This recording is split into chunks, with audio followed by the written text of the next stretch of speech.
Welcome to the Health Coach Nation podcast. I'm your host, Haley Rowe, marketing and sales strategist and coach. And on this show, we talk about marketing, sales, time management, client attraction, and mindset. And today we're digging into something that will help you build desire among your audience and attract more clients. And that is your brand and your aesthetic and your design. So I have a very special guest today, Jackie Naunton. And she is a brand strategist, a graphic designer, the founder of White Deer, with over a decade of experience working with hundreds of women-led businesses. She helps coaches and online service providers create clear, confident brands that actually convert without the overwhelm.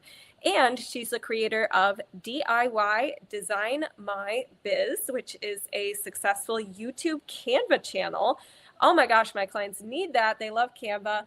And she's also the host of the Seriously in Business podcast, which I was just on talking about LinkedIn. So you'll definitely want to check out her show. And she blends design strategy with honest conversations about growth, mindset, and sustainability in business.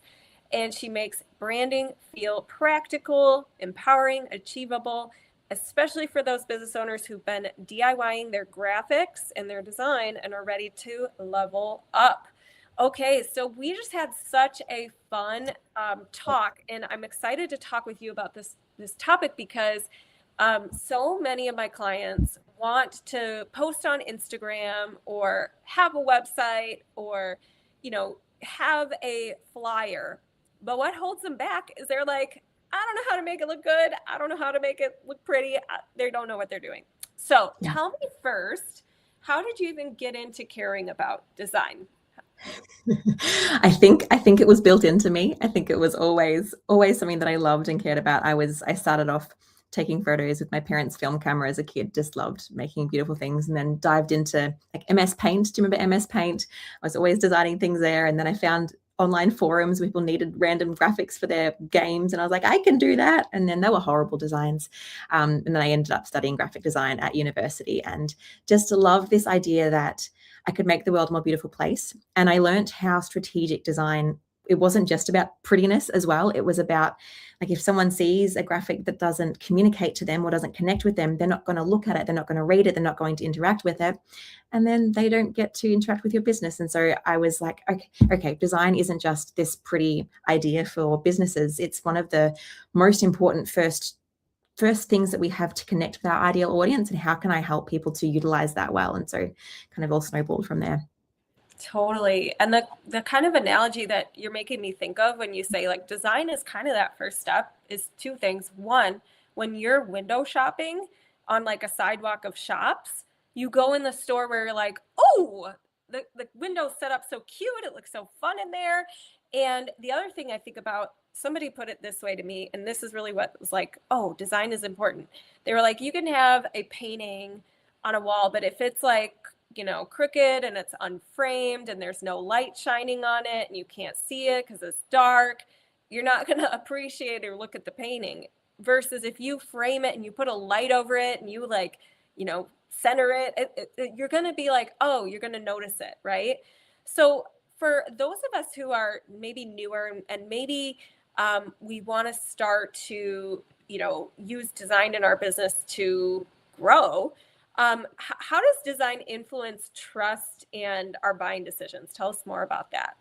Yeah, so it's exactly as you've said. You can imagine, it's just so true for new businesses. It's like the passion of my heart is that new businesses will look as professional as a business that's been in business for 10 years, because that's how we can build trust quicker. If I come to your Instagram page and maybe you're just getting started, you've only got a few hundred followers, but if your brand looks like you actually care, if your brand looks like a professional brand, my brain is going to think, maybe they are newer in business, but they seem to actually know what they're talking about. They seem to actually care. They seem to look professional.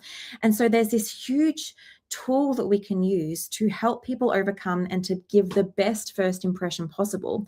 Because you can imagine if I was to go to a page and someone's Instagram or their website or their flyer or anything visual that I see of someone, and what I see of them looks sloppy, it looks like things don't make sense, things aren't easily readable, things like there's not professional photography, or there's not at least an attempt at professional photography. All of these things will make my mind as a consumer think, they might just be starting out, or they might not be very good at what they do yet. I don't like, and if I think those things, unless I've gotten a really great referral about you, I'm not going to trust you. And so when we are starting out, we might not have 1,000 really great testimonials. We might not have 20 people referring to us. But what we do have is the power to create a really professional looking brand to help people trust us so much faster. And so I think it's a really important tool for businesses to take, and it has so many like side effects as well that people forget about. Firstly, it's that confidence piece. Like when I first had my brand, my first initial brand was gray and white, and if you're watching now, you'll see that I'm actually really purple and bright and bubbly. My gray and white brand was because I was terrified of deterring anyone, and it meant that I was like, I'm just going to be gray and boring so that everyone will work with me because I'm terrified of not having a client. And then I realized I loved working with women in business, and so I changed my brand to being pink and white, and it was like hot pink. Now the problem with that is that I hate hot pink, and so whenever someone was like, Jackie, what's your Instagram? I would literally cower and think, I don't want to share it with you because I'm not confident. And so there's this piece where design impacts the way that we show up as a business, and we need to be our business's biggest advocate. And if we're not feeling proud of our website or our flyer or Instagram or anything visual that we're sharing with a potential client, we are so much less likely to want to purchase from them, or want to actually, so we're so much less likely to want to show up because we're like, I'm not good enough. I don't want to do this. I can't. I'm too scared. Whereas when we have a brand that we love and we can shop, it's like when you put on a really beautiful outfit. You just want to like, yeah, I'm amazing. I look great today. Whereas if you wear something you feel unconfident in, you don't feel that. And so there's this piece of confidence that it gives us as a boost as people that are newer in business, even those of us that have been in business for years, we still need that confidence. And then there's this piece of, if I'm able to actually create the things I need to create, I'm able to show up more. So if you don't post to Instagram because you don't know how to create a graphic, you're not going to post to Instagram. You're not going to get that potential benefit of posting to Instagram or creating a flyer or doing these things. And so having that skill to actually create what you want to put out into the world to get those clients is such a game changer too. Yeah. Oh my gosh. Such great points. And what about coming up with your design? Like, some people, I think, struggle to decide, just like you were saying, they don't want to deter people, but they also, don't want to pick the wrong thing. So how do you lead someone through deciding like, what's their design style and where do they even start with that? Yeah, this is, it's so important to get this right, because when you, and people want to go fast here. They're like, I just want to jump into Canva. I just want to quickly create this. And I might just grab a cute logo that I find or a cute color that I see.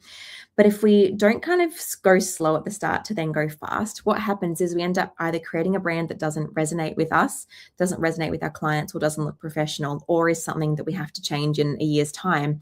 And we keep on changing our brand. We don't get to build brand credibility and recognition.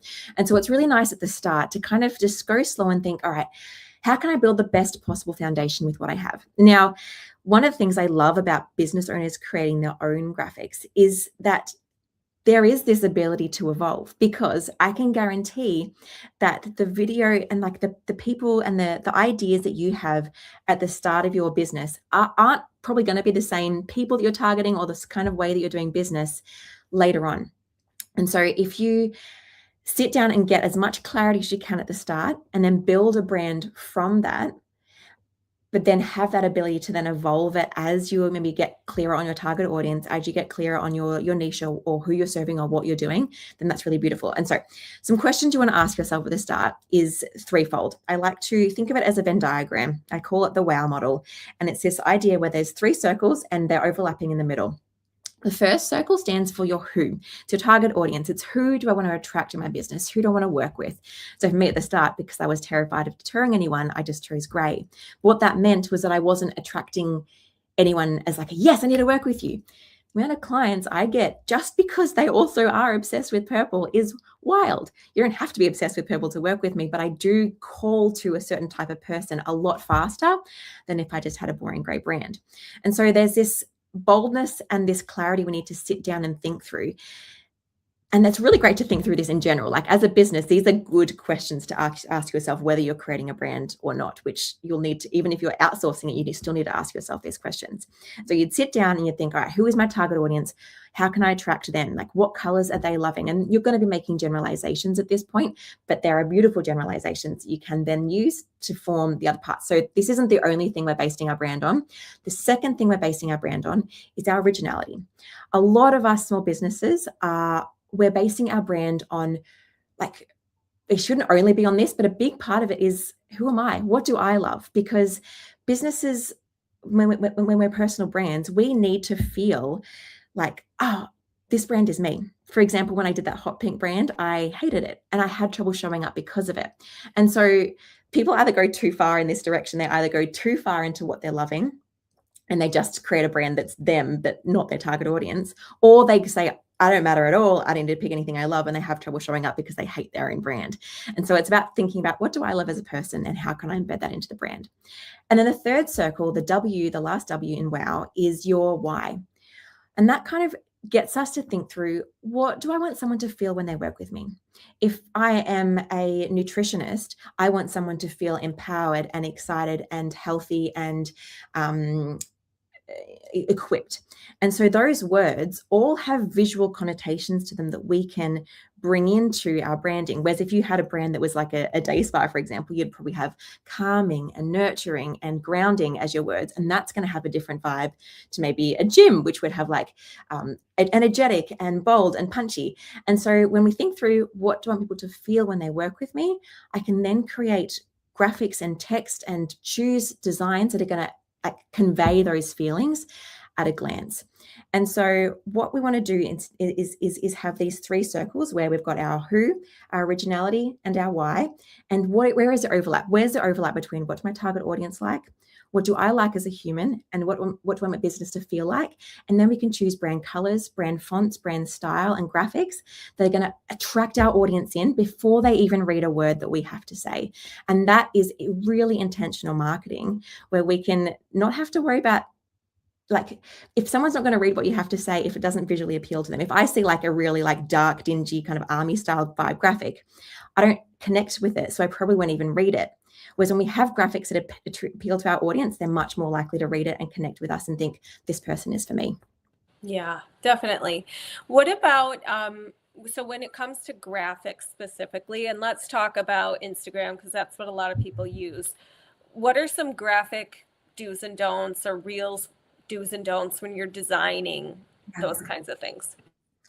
So firstly, it's user branding. So a really great thing is, like, every time you design a graphic, you no longer have to consider what colors am I using, what random font am I using. You're always going back to those same colors and fonts that you first decided when you built your brand. You use that WOW model. And then after that, it actually becomes a lot easier. Once you know your content, you maybe find a cute Canva template and you apply that branding to it. There's not many decisions left. Some of the biggest things I see people doing, a concept that I really love, is a design concept. It's called hierarchy. And it's this idea that we can visually take our audience on a journey through a graphic. And we can do that through having really, really large text versus really, really small text. And so say, for example, I was running a masterclass on learn how to jump. I wouldn't say my biggest text wouldn't be masterclass this Friday, because unless you really care about me and what I have to say, that's not going to capture your attention. What might capture your attention is either learn how to jump or jumping will change your life because of X. And so having that text as your really, really large text, and then having really small text in contrast to that, not only helps your audience to see what's relevant to them and capture their attention, and then go down and see the next relevant piece of information, like book now, or this is the date, or join me for this masterclass. Then having that text smaller also helps the design to actually look really interesting. A big mistake DIYers make is they have lots of their text the same similar size. They might have size 20 for a heading and then size 15 for their next piece of text. What I want to suggest to you to try is to try even like size 50 or 100 for a piece of text, and then contrast that with size 30 underneath that for a social media post, for example. And that will create really great dynamic design that people are attracted to and makes the design look interesting without overcluttering it. I love that. Okay.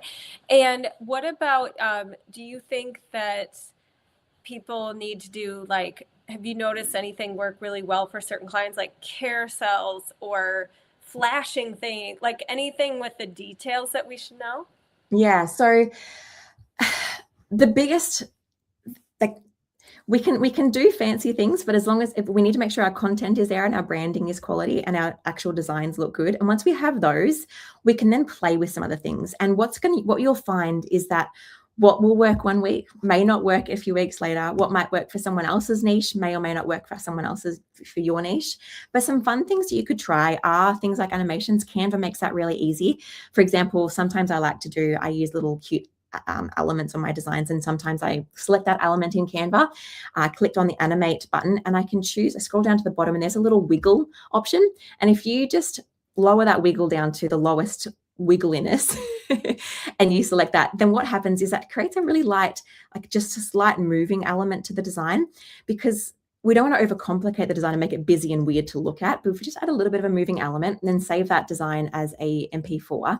And then I love using this concept in a carousel. So having 5 slides, have a carousel and have a little bit of a wiggle element on each kind of slide.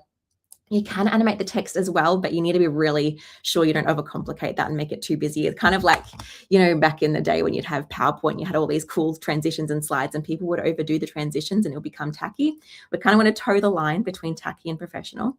And then what we can do is export those. And so having that animation is nice. Carousels in general usually perform well, especially if you have a really great hook that is really large on that first slide and you're using your branding. I always recommend, if you're a personal brand, to use pictures of yourself if you have them. That creates a lot of personal recognition and builds that trust in you and your business a lot faster. And when you use those pictures consistently, people can begin to recognize you, and that helps them to stop as well, which a big part of Instagram is to stop the scroll. So large text, animations, using photos of yourself can be helpful. Using your brand consistently, like if you have a bright yellow brand, obviously people are going to probably notice it, but you can also have a brown brand and get people to notice it if you're using it consistently.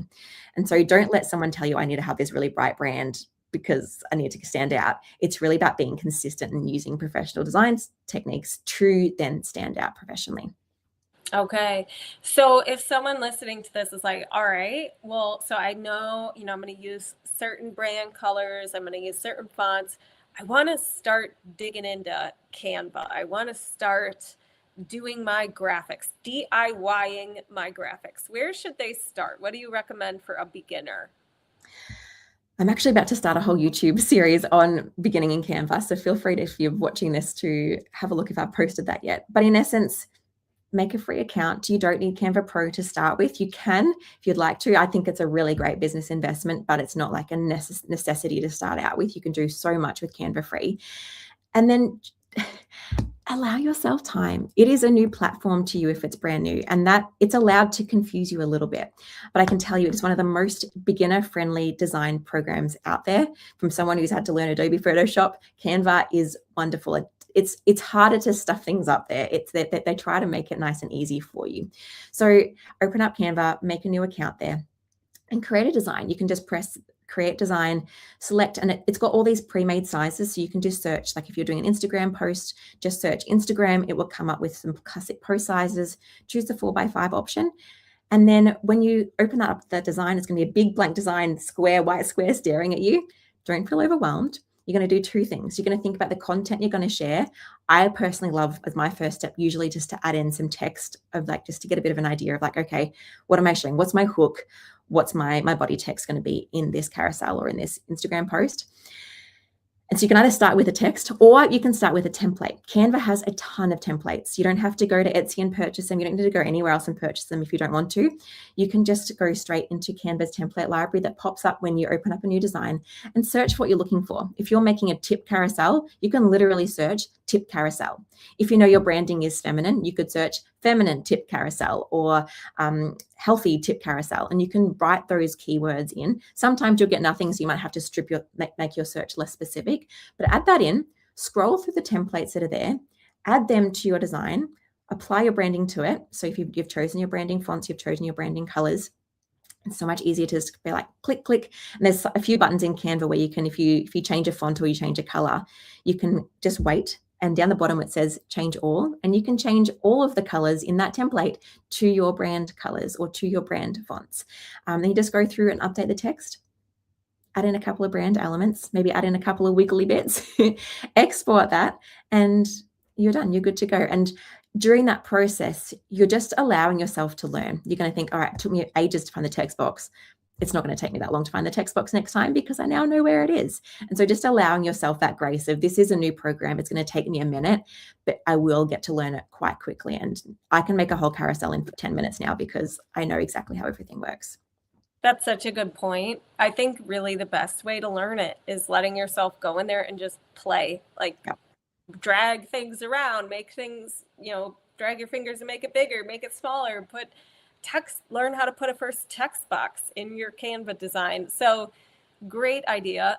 One other thing for anybody listening, something that I've been really liking, and I'm curious if you have any other tools you want to share with us, is I like Gamma for making slides. It's a newer thing I just learned about.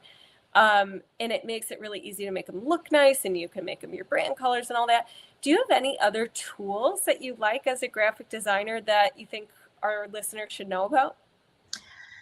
Not a huge amount, because I try not to overcomplicate things for people. I'm like, oh, I need to get this and this and this. And so what I find, and for my own business even, I pretty much can do everything inside Canva other than like if I want to, like even captioning reels, I can now do right inside Canva, making slides or making a whiteboard, or even like, for example, I have a podcast. And so I post my podcast to podcasts, I post it to YouTube, I post like 2 carousels and a static post and Pinterest pins and LinkedIn posts, all of this from one design, one podcast. But what I do is I actually have all of that in one Canva design. I have a spreadsheet, because Canva now does spreadsheets, inside the first page of my design that outlays every single content piece and all of its captions and when we're posting and if it's approved and if it's done. Then I have like the thumbnail and the podcast cover and then all the different posts. At the end, I have like a whiteboard, which is like a design that's endless in size. You can just pop anything in for random bits and pieces. I have docs inside there as well that outline like my show notes and my descriptions of everything. So all of that is just in this one long Canva design. So I actually find it easy to just explore the potential inside Canva. And I find that so much in there that just makes it like my team, we all just talk in this one little design and everything is there that we possibly need. Yeah. That's great. I'm always a fan of simplify if you can and go deep on one thing rather than a million things. So that's great. Okay. So one more question, actually. I thought this was a really good question you asked me on your podcast, and I was like, I want to know your day. So you asked, what's a typical day for you? So tell us, because I know you got little kids. So tell us more about what's a typical day look like for you as an entrepreneur? Yeah. So my days are very, very different. Say, for example, today is a Tuesday. It's my only day with babysitting. So my son is with my parents and my daughter has just started school. I'm currently pregnant with my third. And so I've got very low energy. Thank you. And so my day on a Tuesday will look like drop-offs everywhere and then come home. And because it's my only work day, I just book it to the brim with calls. I'll have calls like this. I've got a masterclass I'm about to run. Then I'll record all my YouTube videos and my podcasts and usually run some support calls with my coaching clients. So it's just a call day. And so usually I'll get up, drop the kids off at those places, work really hard all day, then do all the after school activities, cook dinner, put them to bed, and then keep working again in the evening. And so that's my Tuesdays. But then other days, usually it just looks like kid stuff life, work during my kids' nap time for 2 hours, and then work again in the evening for another couple of hours. And other than that, I'm just mumming the rest of the time. Love it. Love it. You're an example of what is possible. You work it in when you can, you work smart, you batch it. And that is what we want to show other entrepreneurs who are also moms, that it is possible. It's not easy. You have those tired days, it sounds like, but you're doing it. So any advice you'd give to somebody who is in the same boat, like, yes, I have kids, I am distracted all the time, I got a lot going on, what would you tell them? Lists are fabulous because it means that when I have a pocket, like sometimes I just have 20 minutes to get something done, or I notice the kids are playing, I'm like, you know what, I'm just going to duck to my computer for a minute. I can just go to my list and think, all right, this is the next thing I'm going to work on. This is my next top priority. Getting support is big. Like over the years I've built up, I've got someone that helps with my social media, or helps with my editing, or helps manage my clients. And so doing that as well has been helpful, but wasn't a possibility at the start. So I built up to that, but I was delegating when I could was really important. And then just giving yourself grace that things change really quickly. Like your seasons move really quickly. And so some weeks I'm like, yeah, I'm getting a ton of work done. And then the next week my kid will be teething and another kid will be sick and another kid drop their nap, and it changes, and that's okay. And so I've had to learn that I'm not planning 6 months, a year in advance and how my days look. I'm just a week in advance, maybe a month in advance if I'm really lucky, and letting myself be fluid and giving myself a bit of grace in all of that. I love it. Adaptable. All right. So Jackie, where can people stay connected with you and find you online? I love hanging out on Instagram. My handle is White Deer GD. So the color white, the animal deer, and the letters GD. And then if you want to see all of my content, I've got a wonderful YouTube channel, and you can just search Jackie Naunton for that, or Canva. If you search Canva and something, usually I'll be one of the first things that pop up for you. And I would love to have you on over there. And if you're looking for some more learning and some really seeing that hierarchy principle at play, or some more of my Canva shortcuts to help working Canva quicker, I have a free masterclass called Design Tools to Get to 100K Online. And I would love to have you in that. You can just head to whitedeer.com.au/free masterclass, and you can sign up for free there. Amazing. Well, thank you so much for sharing that. Definitely going to have to check out the YouTube, and we'll talk to you soon. And for anybody listening, the free gift of the day is the free 4 Steps to Client Attraction class and cheat sheet. It takes you through how do you turn strangers into clients without being pitchy or weird, but how do you also do it in a way where you can apply it to any platform. So it's at haleyrowe.com/client-attraction. And thanks so much for being here. We'll talk to you soon.